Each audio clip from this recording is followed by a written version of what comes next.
সকল তারিফ, সকল তাওজিম, সকল শুকরিয়া সেই মহান মনিবের দরবারে আদায় করছি যে রব্বুল আলামিন রব্বে কুল কায়নাত, মাওলায়ে কায়নাত দয়া করে, মায়া করে, মেহেরবানি করে আমাদের মতো নাচিস নালায়েকদেরকে তার ঘরের মেহমান বানিয়েছে এবং 1446 হিজরি সনের প্রথম জুমায়, হিজরি বৎসরের সর্বপ্রথম জুমায় আল্লাহর ঘরে আল্লাহ পাক আমাদেরকে কবুল এবং মঞ্জুর করেছেন। সেই মহান মনিবের দরবারে কালেমাতুশ শুকর আদায় করে জবান খুলে বলি আলহামদুলিল্লাহ। আর যৌক শৌক ঈমানি চেতনা জজবা নিয়ে বলি আলহামদুলিল্লাহ। লাখ কোটি দুরুদ ও সালাম পেশ করছি প্যারা নবী রসুল আরবি নূর মুজাসসাম হুজুর আকরাম সৈয়দুস সাকালাইন নবিয়ুল হারামাইন ইমামুল কিবলাতাইন ওসিলাতিনা ফিদ দারাইন বিশ্বসভার সভাপতি নূরুন আলা নূর সৈয়দুনা হাবিবুনা শফিউনা নবিয়ুনা সর্বকালের সর্বশ্রেষ্ঠ মহানবী হুজুরে পর নূর সাল্লাল্লাহু আলাইহি ওয়াসাল্লামের নুরানি মেহরবানি কদম মুবারকে যার ওসিলায় আল্লাহ রাব্বুল আলামিন কুল কায়নাত সাজিয়েছেন, যার ওসিলায় জগতের যাবতীয় নিয়ামত আমাদেরকে আল্লাহ দান করেছেন, বলেন আলহামদুলিল্লাহ। সম্মানিত হাজিরিন, নতুন হিজরি বর্ষ আমাদের কাছে এসেছে, চন্দ্রবর্ষ, হেলালি বর্ষ, এবং এই বছরের প্রতিটি দিন যেন আমাদের জন্য ঈমানের, আমলের, আকীদা, নবী প্রেমের এবং আল্লাহ প্রেমের দিন হিসেবে আমরা যেন প্রতিটি দিন এই বছরের কাটাতে পারি। আল্লাহ যেন আমাদের সকলকে কবুল করেন, সকলে বলি আমিন। ইমাম ইবনে রাজব হাম্বলি রাহমাতুল্লাহি আলাইহি তিনি বলেন, ইন্না লিকুল্লি ইয়াউমিন ইযা আতাকুম ফায়াকুলু ইনদা আর-রাজুলি ইয়া ইবনে আদম ইন্নী কাদিমুন ইলাইকা। প্রতিটা দিন বনি আদমকে ডেকে বলে, সূর্য উদিত হওয়ার পর প্রত্যেকটা দিন বনি আদমকে প্রত্যেককে ডেকে বলে, ইয়া ইবনে আদম ইন্নী মুকবিলুন ইলাইকা ওয়া কাদিমুন ইলাইকা ওয়া লাইসা লি আখার ওয়া লা উকদ্দিমু ইলাইকা আল-আখার। হে বনি আদম, আজকে আমি তোমার সাথে সাক্ষাৎ করলাম এবং আজকের দিনের এই সাক্ষাৎকার কিয়ামতের পূর্বে আর কখনো তোমার সাথে সাক্ষাৎ হবে না। এটাই তোমার সাথে আমার প্রথম আজকে সাক্ষাৎ, এটাই শেষ সাক্ষাৎ। সুতরাং ফানজুরু আম্মান তাখুদুনা লিআখিরিকুম, তুমি দেখে নাও তুমি তোমার এই দিন কি সঞ্চয় করেছো, বলেন না সুবহানাল্লাহ। হযরত আব্দুল্লাহ ইবনে মাসউদ রাদিয়াল্লাহু তাআলা তিনি বলেন, ইন্নাল ইয়াউম ওয়াল লাইল খাজানাতান মিন ইনদিল্লাহ। দিন এবং রাত এই দুইটি আল্লাহর পক্ষ থেকে একটি খাজানা, সিন্ধুকের মতো, বলেন না সুবহানাল্লাহ। ফানজুরু আম্মা তাখুদুনা ফিহা ওয়া তাতরুকুনা ফিহা ওয়া তাদখুলুনা ফিহা। সুতরাং তোমরা দেখে নাও তোমাদের সিন্ধুকের মধ্যে তোমরা কি রাখছো আগামী দিনের সঞ্চয়ের জন্য, বলেন না সুবহানাল্লাহ। এইজন্য আল্লাহ বলেন, ইন্না ফি খালকিস সামাওয়াতি ওয়াল আরদি واختلاف الليل والنهار لآيات لأولي الألباب, বলেন সুবহানাল্লাহ। দিন এবং রাত মানুষের কাছে আসে, এই দুইটা দিন, দুইটা সময়। দিন এটা একটা সিন্ধুক, এটা একটা খাজানা। দিনের মধ্যে আপনি আপনার আমলনামায় কি সঞ্চয় করেছেন? একজন মানুষ সিন্ধুকের মধ্যে সাধারণ কোনো জিনিস রাখে না, দামি একটা সিন্ধুক বানায় যাতে আগামী দিনের জন্য, পরবর্তী দিনের জন্য, ভবিষ্যতের জন্য সঞ্চয় করে, কি বলেন ঠিক কিনা? সিন্ধুকের মধ্যে সাধারণ কোনো জিনিস মানুষ রাখে না। দামি জিনিস, স্বর্ণ গহনা, টাকা পয়সা এগুলো রাখে যাতে বিপদের সময় সে এই জিনিসটা ব্যবহার করতে পারে, এবং সিন্ধুকের মধ্যে যে জিনিসটি রাখবে এই জিনিসটা মোটামুটি নিরাপদে থাকবে, কি বলেন ঠিক কিনা? ঠিক আল্লাহ রাব্বুল আলামিন প্রতিদিন দিন এবং রাত আমাদের জন্য এই দুইটা খাজানা, সিন্ধুক প্রেরণ করে, আমরা যেন পরকালের জন্য, ভবিষ্যতের জন্য আমাদের আমলগুলো, আমাদের মূল্যবান জিনিস, এই সিঁদুরের মধ্যে সঞ্চয় করি। প্যার হাজির আল্লাহ আমাদের সবাইকে বুঝার এবং পরকালের পাথেও সংগ্রহ করার তৌফিক দান করুন আমিন। একটি বছর বিগত হয়েছে, আরো একটি বছর আমাদের কাছে এসেছে।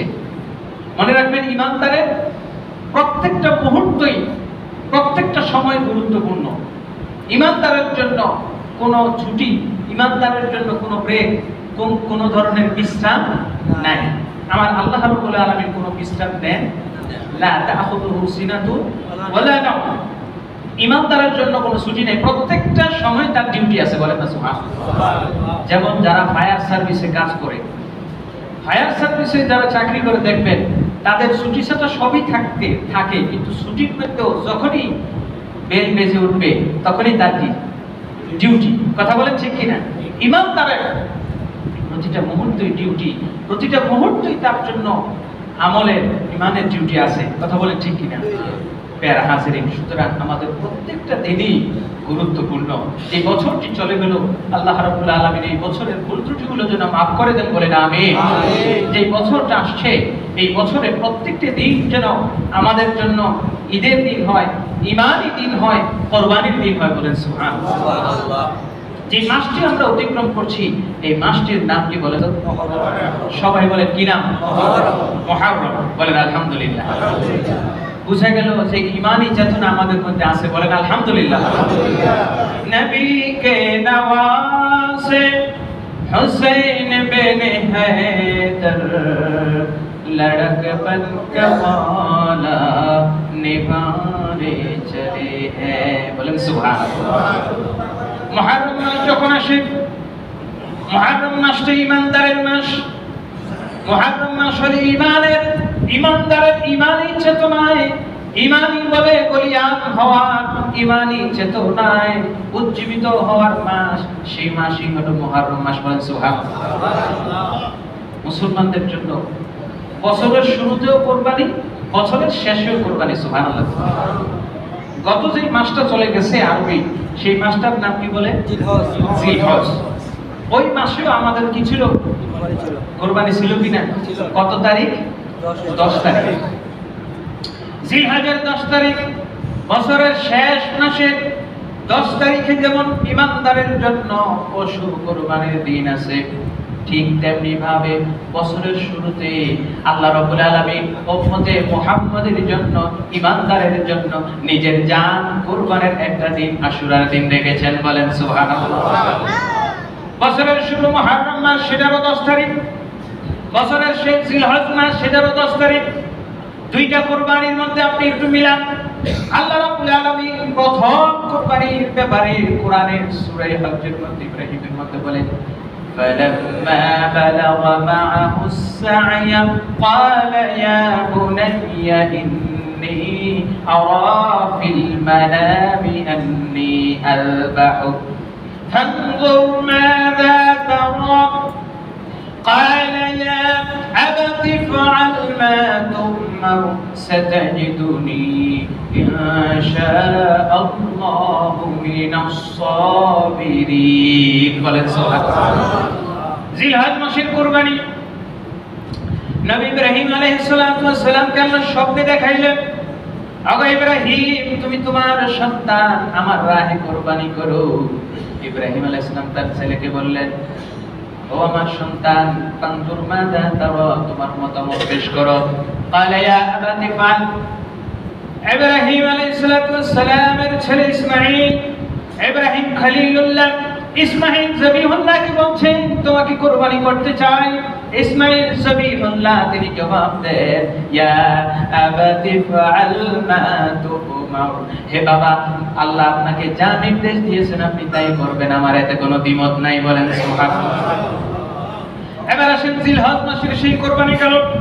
মুহররমের কুরবানির ব্যাপারে বলি, হযরত উম্মে সালামা রাদিয়াল্লাহু তাআলা আনহা থেকে বর্ণিত, তিনি বলেন, রাসূল আরবি সাল্লাল্লাহু তাআলা আলাইহি ওয়াসাল্লাম কে আল্লাহ পাক মা খাদিজা রাদিয়াল্লাহু তাআলা আনহার গর্ভে 7 জন সন্তান দিয়েছেন। কয়জন? 7 জন। 7 জন, 4 জন কন্যা, 3 জন পুত্র সন্তান। আব্দুল্লাহ, তৈয়ব, তাহের, আরেকজন কাসেম। আর কন্যা 3 জন, উম্মে কুলসুম, রুকাইয়া এবং ফাতেমা। আরেকজনের নাম হলো কি বলেন তো? জয়নব। এই 4জন কন্যা আর 3জন পুত্র সন্তান। এই 3জন পুত্র সন্তান আগে দুনিয়া থেকে বিদায় নিয়েছেন। সন্তানগণ যখন চলে গেলেন, কুরাইশ কাফেররা নবীজিকে বলতে লাগলো, আপনার নির্বংশ, মুহাম্মদের কোনো বংশ ছেলেধারা নাই, বংশধারা টিকবে না। আল্লাহ রাব্বুল আলামিন কাফেরদের জবাব জানায় দিয়ে বলেন, ইন্না আ'তাইনাকাল কাউসার। নবী হে আমার, আমি আপনাকে কাউসার দিয়েছি। কাউসার মানে হাউজে কাউসার, আর কাউসার মানে হলো অনেক, অনেক মানে হলো অনেক বংশধর দিয়েছি। বলেন সুবহানাল্লাহ। দুইটা অর্থ, কাউসার মানে হাউজে কাউসার, আরেকটা অর্থ কাউসার শব্দটি আসে কাসির থেকে, অনেক। অনেক মানে কাফেররা বলেছিল যে মুহাম্মদের বংশে কেউ থাকবে না, কিন্তু আল্লাহ রাব্বুল আলামিন নবীজিকে বলছেন, ও আমার নবী, আবু জাহেল, আবু লাহাব, উতবা, শাইবা তাদের বংশধর পৃথিবীতে থাকবে না, কিন্তু আপনি নবীর বংশধর কিয়ামত পর্যন্ত হাজার হাজার আওলাদে রাসূল সৈয়দ জমিনের বুকে আমি রেখে দেব। সুবহানাল্লাহ। প্যারা হাজেন, সেই সৈয়দদের সম্পর্কে আল্লাহ কি বলেন? আল্লাহ বলেন, কুল লা আসআলুকুম আলাইহি আজরান ইল্লাল মাওয়াদ্দাতা ফিল কুরবা। নবী হে আমার, আপনি আপনার উম্মতদেরকে জানায় দেন, ও আমার উম্মতরা শুনে নাও, আমি যে দ্বীনের দাওয়াত তোমাদের কাছে পৌঁছে দিয়েছি, এর কোনো বিনিময় তোমাদের কাছে চাই না। একটা বিনিময় চাই, সেটি হচ্ছে আমার আহলে বাইতের ভালোবাসা। বলেন সুবহানাল্লাহ। আজকের টপিক এটাই, আহলে বাইত, নবী পরিবারের ভালোবাসা আমাদের অন্তরে আছে না নাই? আছে। আল্লাহ নিজেই বলছেন, বল হে রাসূল, আপনি জানাই দিন, লা আসআলুকুম আলাইহি আজরা। হে আমার উম্মতরা, আমি তোমাদের নিকট কোনো উজরত চাই না, কোনো প্রতিদান, কোনো পারিশ্রমিক চাই না, তবে একটা জিনিস চাই, ইল্লাল মাওয়াদ্দাতা ফিল কুরবা, আমার আহলে বাইতের ভালোবাসা। বলেন সুবহানাল্লাহ। এই জগতের বুকে এমন কিছু মুসলমান নবীর উম্মত দাবিদার আছে যারা ইমাম হোসেন রাদিয়াল্লাহু তাআলা আনহুকে শহীদ করেছে। আছে না নাই? ছিল। এবার আপনার কাছে বিবেকের কাছে প্রশ্ন, যারা নবীজির বংশধরকে, যাদেরকে ভালোবাসার কথা আল্লাহ কোরআনে বলেছেন, তাদেরকে হত্যা করে, তাদেরকে শহীদ করে আল্লাহ রাসূলের শাফাআত তাদের আশা করা যায় না? আশা করতে পারে না। যেখানে আল্লাহ তাদেরকে ভালোবাসার কথা বলেছেন, যেখানে নবীজি বলেছেন, আহিব্বুনি বিহুব্বিল্লাহ, আমাকে ভালোবাসবা আল্লাহর কারণে। সুবহানাল্লাহ। নবীজিকে ভালোবাসবো কার কারণে? আল্লাহর কারণে। কারণ আল্লাহ নবীজিকে ভালোবাসতে বলেছেন, ঠিক কি না? নবীজিকে ভালোবাসলে কাকে পাওয়া যায়? আল্লাহকে। সুতরাং নবীজি বলছেন, আহিব্বুনি লিহুব্বিল্লাহ, আল্লাহর জন্য, আল্লাহর সন্তুষ্টির জন্য তোমরা আল্লাহকে পাওয়ার জন্য কাকে ভালোবাসতে হবে? আমাকে, নবীকে। আর নবীজি বলেন, ওয়া আহিব্বু আহলা বাইতি লিহুব্বি, আর আমার ভালোবাসা যদি পেতে চাও তাহলে আমার আহলে বাইতের ভালোবাসা হৃদয়ে গেঁথে নাও। সুবহানাল্লাহ।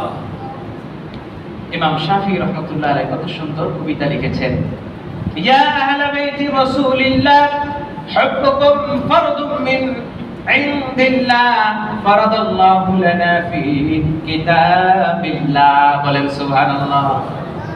ইমাম শাফিঈ রাহমাতুল্লাহি আলাইহি তিনি বলেন, ইয়া আহলে বাইতি রাসূলিল্লাহ, হে নবী পরিবারের আহলে বাইতগণ, নবীজির পরিবারের সদস্যগণ, হুব্বুকুম ফারদুম মিন ফারদিল্লাহ, তোমাদেরকে ভালোবাসা ফরজ করে দিয়েছেন আল্লাহ নিজের গ্রন্থ আসমানি কিতাব কোরআনের মধ্যে। বলেন সুবহানাল্লাহ।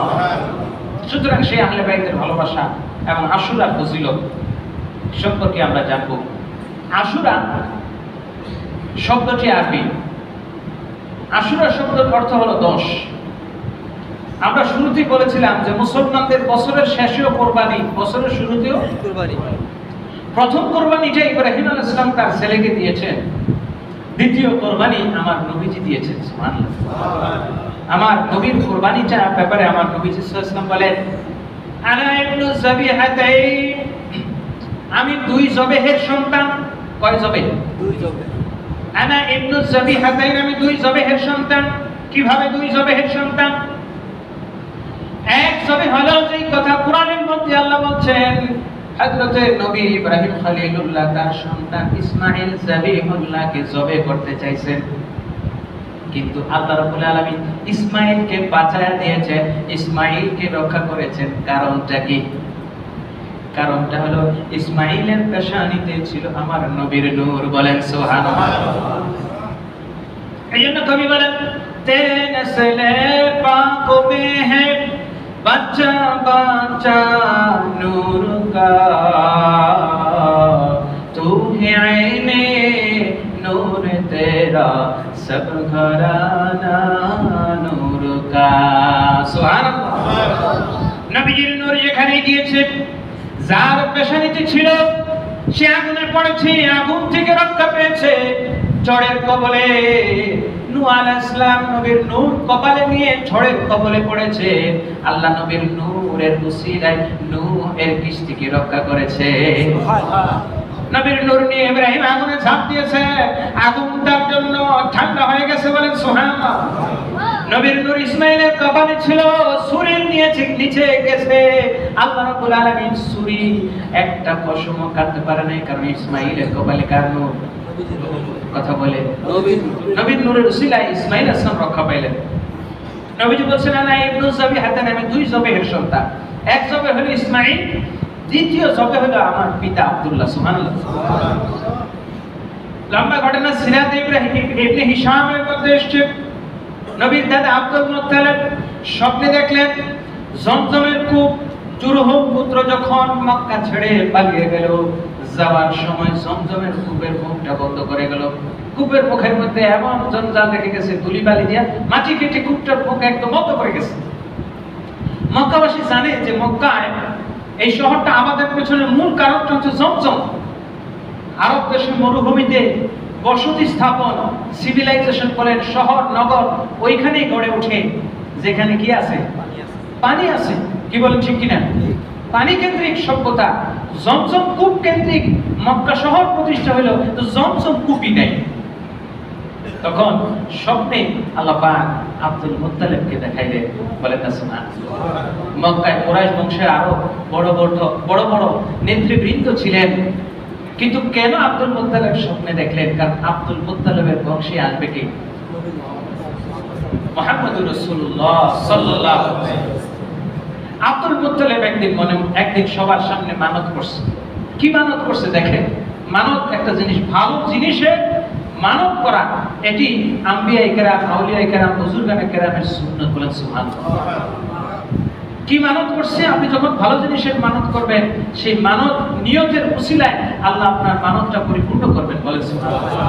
আব্দুল মুত্তালিব মানত করলো, যদি আমি কোনোদিন জমজম কূপটা খুঁজে পাই, মক্কার মানুষের পানির কষ্ট আমি দূর করতে পারি, জমজম কূপ খুঁজে পাইলে আমি আমার একটা ছেলেকে আল্লাহর রাস্তায় কুরবানি করব। কি করব বলেন? কি করব? কুরবানি করব। আব্দুল মুত্তালিব যখন মানত করলেন, আল্লাহ তার মানতটা কি করেছেন? কবুল করে নিলেন। স্বপ্নে তাকে 3 দিন পরে দেখায় দিলেন আব্দুল মুত্তালিব একটা পশু কাবা ঘরের পাশে জবে করা হবে, পশুটার রক্ত একটা জায়গায় যাবে, ওই জায়গায় একটু গর্তের মতো আছে, যেই জায়গায় রক্তটা গিয়ে পড়বে ওই জায়গায় তিনি স্বপ্নে দেখতেছেন দুইটা কাক ঠোকর মারতেছে। ঠোকর মারতে মারতে ওই জায়গাটা গর্ত করে ফেলছে। গর্ত করার পর দেখতেছে আব্দুল মুত্তালিব স্বপ্নে দেখতেছেন কিছু দূর ঠোকর মারতে মারতে গর্ত করার পর ওই জায়গা থেকে পানি বের হচ্ছে। সুবহানাল্লাহ। আব্দুল মুত্তালিব প্রথম দিন স্বপ্ন দেখলেন, কিছু বুঝলেন না, চিন্তা করলেন না। দ্বিতীয় দিন দেখলেন, তৃতীয় দিন একই জিনিস দেখলেন। আব্দুল মুত্তালিব এবার উঠা কাবা ঘরের চত্বরে বসে আছে। বলেন না সুবহানাল্লাহ। কিছুক্ষণ পর দেখলো কয়েকজন লোক একটা বকরি বা একটা দুম্বা এসে কাবা ঘরের পাশেই জবে করলো। জবে করার পর ওই রক্তটা গিয়া একটু দূরে গিয়া পড়লো। ওই জায়গাটা একটু গর্তের মতো ছিল, ওই জায়গায় গর্তের মধ্যে রক্তটা জমা হয়ে কিছুক্ষণের মধ্যে শুকায় গেল। কিছুক্ষণ পর দুইটা কাক আসলো, ঠোকর মারা শুরু করলো। আব্দুল মুত্তালিব বসে বসে বলতেছে, আরে এটাই তো স্বপ্ন দেখেছি। সুবহানাল্লাহ। আব্দুল মুত্তালিব স্বপ্নের কথা মনে পড়ে গেল। এবার বাসায় গিয়ে ছেলে কোদাল যা ছিল সব নিয়ে এসে ছেলেদেরকে বলো এই জায়গায় খনন করবো। সবাই বলতেছে আব্দুল মুত্তালিব করেটা কি, এখানে কেন খনন করে? বলতেছে কেউ কিছু বলো না, আমি আমার কাজ করতে দাও। কিছুক্ষণ খনন করার পর আব্দুল মুত্তালিব জমজম কূপ পেয়ে গেলেন। সুবহানাল্লাহ। পাওয়ার পরে আব্দুল মুত্তালিব খুশি হয়ে গেলেন। তিনি এটা এবার বললেন, দেখো জমজম কূপের মালিকানা কিন্তু আমার একা, কারণ আল্লাহ আমাকেই এটা খোঁজার তৌফিক দিয়েছেন। বলেন সুবহানাল্লাহ। লম্বা ঘটনা, এ নিয়ে আবার সবাই ঝগড়া লাগছে। দেখেন নিয়ামত পাওয়ার পরে সবাই দেখলো যে কেউ তো পাই না এত বছর, ঝগড়া লাগার পর লম্বা ঘটনা। সবাই এক জ্যোতিষীর কাছে রওনা দিল সমাধানের জন্য। যাইতে যেতে সবার পানি ফুরিয়ে গেল, আব্দুল মুত্তালিব সবাই মক্কার কুরাইশদের সবাই বলতেছে এটা আমাদের ভাগ আছে। আব্দুল মুত্তালিব তোমরা সবাই পাবা, কিন্তু এটা রক্ষণাবেক্ষণের মূল দায়িত্ব থাকবে আমার। কেউ মানতেছে না। রওনা করতে করতে করতে করতে করতে করতে মরুভূমির মাঝখানে হঠাৎ সবার পানি ফুরিয়ে গেল, সবার মৃত্যু দশা। আব্দুল মুত্তালিব বলতেছে নিজেরা সবাই মরে মরুভূমির মধ্যে পড়ে থাকার চাইতে যার যার কবর যতক্ষণ গায়ে শক্তি আছে কবর খনন করো, খনন করে ওইখানে শুয়ে পড়ো, ওইখানেই মরবা, কবরটা হয়ে যাবে ওইখানেই, নিজের কবর নিজের খনন করো। ততক্ষণ মাটি খোঁড়ার পর যাত্রাটা শেষে কিছুক্ষণ কি মনে পড়ে বললো যে শুধু শুধু নিজের কবর নিজে ঘুরে লাভ নাই, একটু সামনে যাই না। যেই না আব্দুল মুত্তালিব নিজের ঘোড়া মোটে মোটে আরোহণ করে সামনে আরো চলার জন্য ওঠে লাগামটা টান দিল, অমনি ওটের পায়ের নিচ থেকে পানির ফোয়ারা বেরোলো। বলেন না সুবহানাল্লাহ। সবাই বলল আব্দুল মুত্তালিব আর সামনে যাওয়ার দরকার নেই, সমাধান পেয়ে গেছি, জমজম তোমার। সুবহানাল্লাহ বলবেন। আব্দুল মুত্তালিব পেয়ে গেলেন। এবার যিনি যে মানত করেছিলেন তার ছেলেকে জবেহ দিবেন। এই জবেহ করার জন্য কোন ছেলেকে দিবেন লটারি করতে লাগলেন। বারবার আব্দুল্লাহর নাম আসে, আব্দুল্লাহর নাম আসে। 21 বছরের ছেলে আব্দুল্লাহর নাম আসে। আব্দুল্লাহ তার সবচেয়ে প্রিয় সন্তান। প্রথমবার নাম আসলো, দ্বিতীয়বার নাম আসলো, তৃতীয়বার নাম আসলো। এরপরে যখন একবার করে 10টা করে ওটে বাড়ায়, 100টা ওট যখন হলো, এরপরে আব্দুল্লাহ এবং 100 ওট নামের লটারি দেওয়ার পরে 100 ওট আসলো। বলেন সুবহানাল্লাহ। আব্দুল্লাহ বেঁচে গেলেন। তাহলে রাসূল সাল্লাল্লাহু আলাইহি ওয়াসাল্লাম বলছেন আনা ইবনুজ যাবিহাতাইন, আমি দুই জবেহের সন্তান। এক জবে হলো নবী হযরত ইসমাঈল, আরেক হলো আব্দুল্লাহ। এবার আসেন রাসূল আকরাম সাল্লাল্লাহু তাআলা আলাইহি ওয়াসাল্লামের দুই জবেহের সন্তান, তিনি এবার নিজের দুইটা সন্তান, কলিজার আদরের সন্তানকে ইমাম হুসাইনের জন্য কুরবানি দিয়েছেন। বলেন সুবহানাল্লাহ। প্রথম দুই জবেটা গেছে জিলহজ মাসে। এবার সেই জবেটা মুহররমের 10 তারিখে আল্লাহ কবুল করে নিলেন। এই জবেটা সরাসরি আমার আল্লাহ নবীর পক্ষ থেকে কবুল করেছেন। বলেন সুবহানাল্লাহ। উম্মে সালামা রাদিয়াল্লাহু তাআলা আনহা থেকে বর্ণিত, তিনি বলেন রাসূল আকরাম সাল্লাল্লাহু তাআলা আলাইহি ওয়াসাল্লাম ঘরের মধ্যে ছিলেন। নবীজি আরো একজন ছেলে সন্তান ছিল, মারিয়া কিপ্তির ঘরে, তার নাম ছিল ইব্রাহিম। তার বয়স মাত্র 2 বছর, 2.5 বছর। নবী তাকে নিয়ে ঘরের মধ্যে ছিলেন। দরজায় উম্মে সালামা রাদিয়াল্লাহু তাআলা আনহাকে দাঁড় করিয়ে বললেন, উম্মে সালামা, তুমি ঘরের মধ্যে কাউকে প্রবেশ করতে দিবে না, আমি বিশেষ অবস্থায় আছি। তখন উম্মে সালামা রাদিয়াল্লাহু তাআলা দাঁড়িয়ে আছেন। কিছুক্ষণ পরে ইমাম হুসাইন আসলেন। বলেন না সুবহানাল্লাহ। উম্মে সালামা তাকে বাধা দিয়ে বললেন, ভাইজান ভিতরে যায় না, আপনার নানা যান বিশেষ কাজে আছে। ইমাম হুসাইন বললেন, নানা যান আমার কলিজার টুকরা, কলিজার থেকে দেহ আলাদা করা যায় না, আমাকে কেউ বাধা দিয়ে রাখতে পারবে না। সুবহানাল্লাহ বলবেন না। দেহ থেকে কলিজা আলাদা করা যায়? আলাদা করলে আর দেহ থাকে? আল্লাহ রাসূল সাল্লাল্লাহু আলাইহি ওয়াসাল্লাম হুসাইন রাদিয়াল্লাহু তাআলা আনহুর ব্যাপারে একদিন মসজিদে বলেছেন যে হুসাইন হলো আমার কলিজার টুকরা। সুবহানাল্লাহ। জবাবটা দিছে কি দেখেন, উম্মে সালামা বাধা দিলেন। বাধা দিয়ে বলতেছেন তোমার নানা ব্যস্ত আছে। হুসাইন বলতেছেন আপনি কি জানেন না নানা যান আমার ব্যাপারে বলছেন, আমি বললাম তার কলিজা, সুতরাং দেহ ভিতরে থাকলে লাভ কি? লাভ নাই। কলিজাকে ভিতরে ঢুকতে দাও, দেহের প্রাণ ফিরে পাবে। সুবহানাল্লাহ। নবীজি খুশি হয়ে বাইরে থেকে কথা শুনে বললেন, উম্মে সালামা তাকে বাধা দিও না, ভিতরে ঢুকতে দাও। সুবহানাল্লাহ। আল্লাহ রাসূল খুশি হয়ে বাম কোলে তার নবীজির ছেলে ইব্রাহিম, ডান কোলের মধ্যে ইমাম হুসাইন রাদিয়াল্লাহু তাআলা আনহু, দুইজনকে কোলের মধ্যে নিয়ে আদর করতেছেন। সুবহানাল্লাহ। আমার নবীজি মুস্কি মুস্কি হাসেন।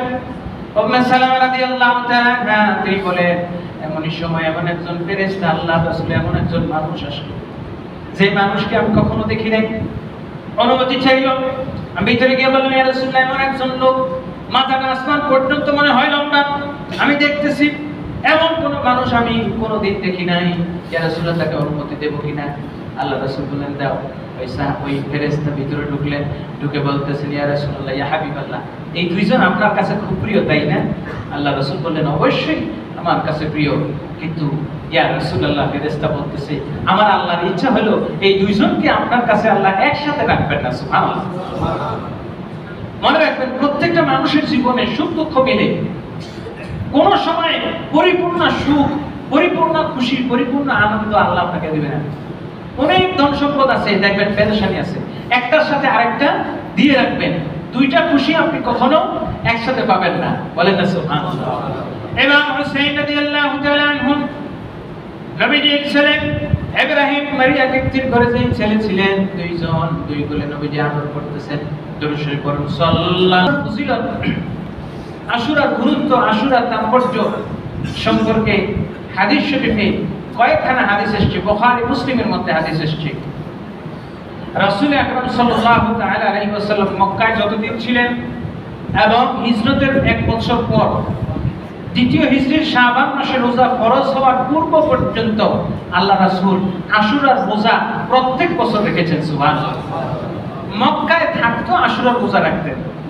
আশুরার রোজা সম্পর্কে আমার নবী বলেন, عن أبي هريرة رضي الله تعالى عنه قال قال رسول الله صلى الله تعالى عليه وسلم صيام عاشوراء أحتسب على الله أن يكفر السنة ما قبله رواه مسلم। আশুরার একটা রোজা কোন ঈমানদার যদি রাখে, মুসলিম শরীফের হাদিস, আল্লাহর হাবিব সাল্লাল্লাহু তাআলা আলাইহি ওয়াসাল্লাম বলেন, আশুরার একটা রোজার বিনিময়ে আমার আল্লাহ রাব্বুল আলামিন 365 দিনের গুনাহ আল্লাহ বান্দার মাফ করে দিবে। সুতরাং আমরা প্রত্যেকেই নিয়ত করে নেই আমরা আশুরার রোজাটা রাখবো। আল্লাহ আমাদের সকলকে কবুল করুন, সকলে বলি আমিন। আশুরার রোজা মক্কার কাফেররাও রাখতো। ইবনে রাজব হাম্বলি লাতাইফুল মাআরিফের মধ্যে লেখেন, মক্কার কাফেররা একবার বড় একটা অপরাধ করে ফেললো, সামাজিকভাবে অন্যায় করে ফেললো। বড় একটা অপরাধ করার পরে জ্যোতিষীর কাছে গিয়ে বলল, এই অপরাধটা মোছা, অপরাধটা গোছা, অপরাধটা মাফ হওয়ার উপায় কি? মাফ হওয়ার উপায় হলো, সে জানায়া দিল, তোমরা আশুরার দিন রোজা রাখো, আশুরার বিনিময়ে আল্লাহ তোমাদেরকে মাফ করে দিবে। সুবহানাল্লাহ। তাবরানী শরীফের হাদিস, তিরমিজি শরীফের হাদিস, এক সাহাবী এসে রাসূল সাল্লাল্লাহু প্রশ্ন করলেন, ইয়া রাসূলুল্লাহ, রমজানের পর সর্বোত্তম রোজা কোনটা? আফদালুস সিয়ামি বা'দা রমাদান শাহরুল্লাহিল মুহাররম। আল্লাহর হাবিব সাল্লাল্লাহু আলাইহি ওয়াসাল্লাম বলেন, রমজান মাসের পর সবচেয়ে শ্রেষ্ঠ নফল যে রোজা, সেই রোজাটাই হলো মুহররমের রোজা। বলেন সুবহানাল্লাহ। রমজানের পর সর্বশ্রেষ্ঠ নফল রোজা আশুরার রোজা। এবং মক্কার কাফেররা পর্যন্ত এই দিন রোজা রাখতো, ইহুদি নাসারা পর্যন্ত রোজা রাখতো, কারণ আশুরার দিন আল্লাহ 10 জন নবীকে 10টা নিয়ামত দিয়েছেন। সুবহানাল্লাহ। নাজাল্লাহ নূহ ওয়া কওমহু ফি ইয়াউমি আশুরা। নূহ আলাইহিস সালাম তার কওম এই আশুরার দিন রোজা রাখতেন, কারণ আল্লাহ পাক নূহ আলাইহিস সালাম এবং তার কওমকে এই আশুরার দিনে যদি পাহাড়ে মহাপ্লাবন থেকে রক্ষা করে যদি পাহাড়ের মধ্যে নামার তৌফিক দিয়েছে। নবী মদিনায় গিয়ে ইহুদিদেরকে দেখলেন, বুখারী মুসলিমের হাদিস, لما قدم النبي صلى الله عليه وسلم المدينة فرأى أن اليهود يصومون في يوم عاشوراء। ইহুদিদেরকে দেখলেন আশুরার দিন তারা রোজা রাখে। নবী সাল্লাল্লাহু আলাইহি ওয়াসাল্লাম তাদেরকে প্রশ্ন করলেন, তোমরা কেন এই দিন রোজা রাখো? তারা বলল, নাজাল্লাহু মূসা ওয়া কওমাহু, আল্লাহ এই দিনে মূসা আলাইহিস সালামকে ফেরাউনের কবল থেকে মুক্তি দিয়েছেন। বলেন সুবহানাল্লাহ। মূসা আলাইহিস সালামকে ফেরাউনের কবল থেকে মুক্তি দিয়েছেন। ফেরাউন তার দলবল সব দরিয়ার মধ্যে ডুবে মরেছে। সুতরাং শুকরিয়া স্বরূপ আমরা এই দিনটাকে আমরা রোজা রাখি। বলেন সুবহানাল্লাহ। অন্য হাদিসের মধ্যে তাবরানী শরীফের হাদিসে এসেছে, কানা ইয়াউম আশুরা ইয়াওমান তুআসসিমুল ইয়াহুদা, ইহুদিরা ওয়া তাত্তাখিযুহু ঈদা, ইহুদিরা আশুরার দিনটাকে ঈদের দিন হিসেবে বানিয়েছে। কিসের দিন? ঈদের দিন, জাঁকজমকের দিন বানিয়েছে। নবী সাল্লাল্লাহু আলাইহি ওয়াসাল্লাম বললেন সুমু আনতুম, বুখারী শরীফের হাদিস কিতাবুস সিয়ামের মধ্যে এসেছে। সুতরাং তারা যেই দিনটাকে ঈদের দিন বানিয়েছে তোমরা এটার খেলাফ করবা। নবী সব সময় বলেছেন খালিফুল ইয়াহুদ ওয়ান নাসারা, তোমরা সব সময় ইহুদি নাসারাদের বিপরীতটা করবা।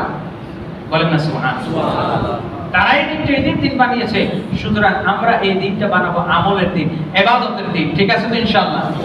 এই দিন তারা ঈদ উৎসব পালন করে, আনন্দ উৎসব করে, আমরা এই দিন ইবাদতের মাধ্যমে, রোজার মাধ্যমে, নামাজের মাধ্যমে, রাত ভর ইবাদতের মাধ্যমে উদযাপন করব। আল্লাহ আমাদেরকে কবুল করুন, বলুন আমিন। প্যারা হাজির, আশুরার দিন এত এত ফজিলত নুসরাতুল মাজালিসের মধ্যে এসেছে। আশুরার রোজাটা জঙ্গলের পশু পাখি জন্তু জানোয়ার পর্যন্ত রোজা রাখে। বলেন সুবহানাল্লাহ। আবু হুরায়রা বলেন আমি প্রত্যেক দিন আমার রুটির যেগুলো রুটি থাকতো খাওয়ার পরে রুটিগুলা টুকরা টুকরা করে মাটির মধ্যে ছড়িয়ে ছিটিয়ে রাখতাম যাতে পিঁপড়াগুলো খেতে পারে। সুবহানাল্লাহ। তারিখে দিমাশকের মধ্যে খতিবে বাগদাদ উল্লেখ করছেন যে আমি রুটিগুলো কেটে ছড়িয়ে ছিটিয়ে টুকরো টুকরো করে রাখতাম পিঁপড়া খাওয়ার জন্য, কিন্তু সেদিন আশুরার দিন আমি রুটি দিলাম, আমি দেখলাম যে একটা পিঁপড়ো রুটির মধ্যে মুখ দেয় না। অন্য বর্ণনা নুসরাতুল মাজালিসের মধ্যে এসে তাবিঈন শাদ্দাদ ইবনে আওস তিনি বলছেন যে আমি জঙ্গলের জন্তু পশুগুলাকে আশুরার দিন রোজা রাখতে দেখেছি।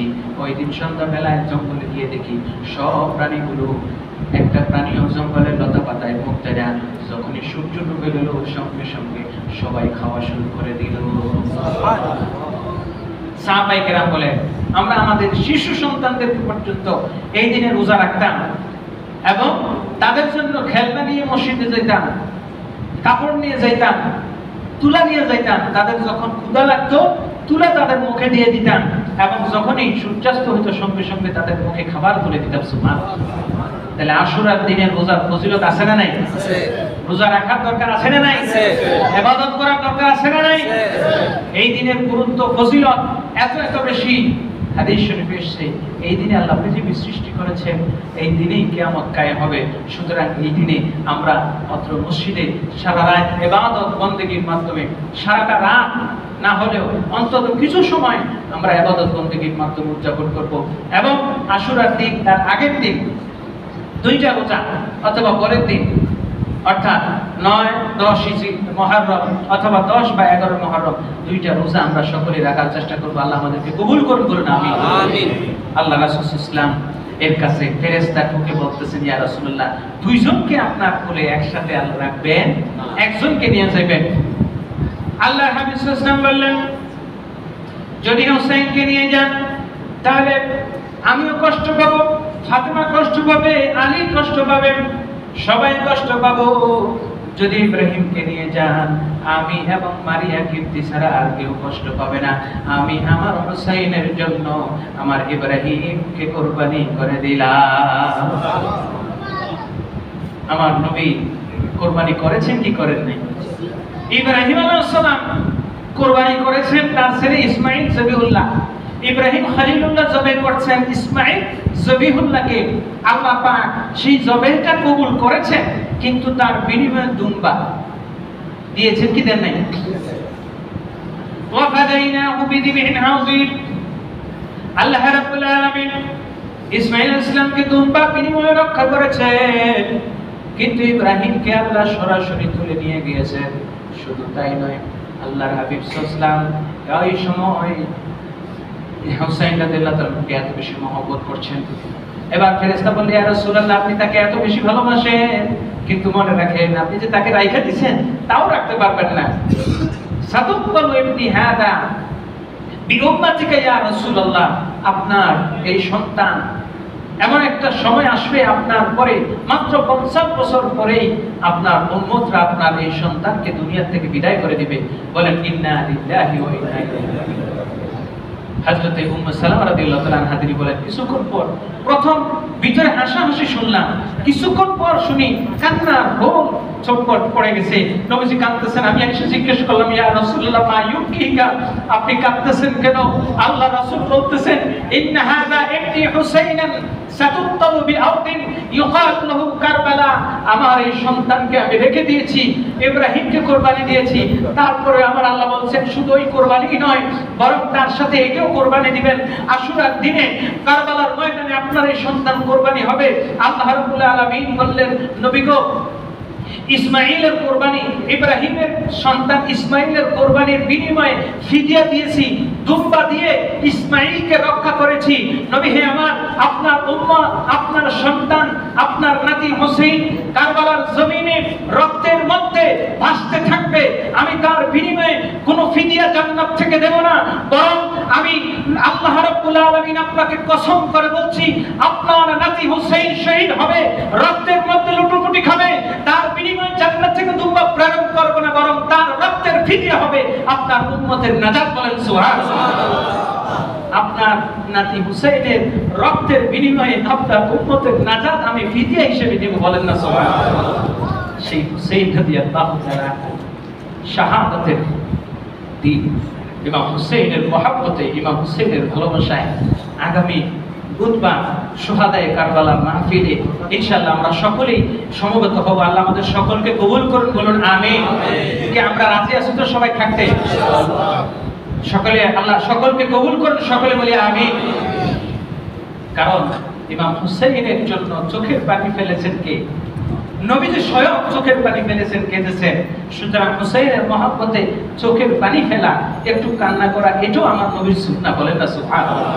হোসেনকে ভালোবাসা, নবীদের আহলে বাইতকে ভালোবাসা, এটি তো আল্লাহর পক্ষ থেকে ফরজ। সুতরাং আহলে বাইতের মহব্বতে, শুহাদায়ে কারবালার মহব্বতে অত্র মসজিদে শুহাদায়ে কারবালা আশুরার মাহফিল হবে। আপনারা রোজাটা রাখবেন আশুরার দিনে এবং মাহফিল হবে। মাহফিলে এই মুহূর্তে আমি সম্মানিত মুসলিয়ানে কমিট হয়েছে যে হুসাইনের রক্তের বিনিময়ে কাল কিয়ামতের ময়দানে আমাদের নাজাত মিলবে, যে হুসাইনের হাতে হাউজে কাউসার মিলবে, যে হুসাইনের শাফাআত এই উম্মতের জন্য অবধারিত হবে। সেই ইমাম হুসাইন সাহেব, ইমাম আলী আসগর, আব্বাস আলমদার, তাদের মহব্বতে আমরা মাহফিলে যে যেটুকু পারেন আপনাদের সামনে এখনই দানের ব্যাগ যাবে। কিন্তু তার পূর্বে কেউ যদি থাকেন যে আমি কারবালা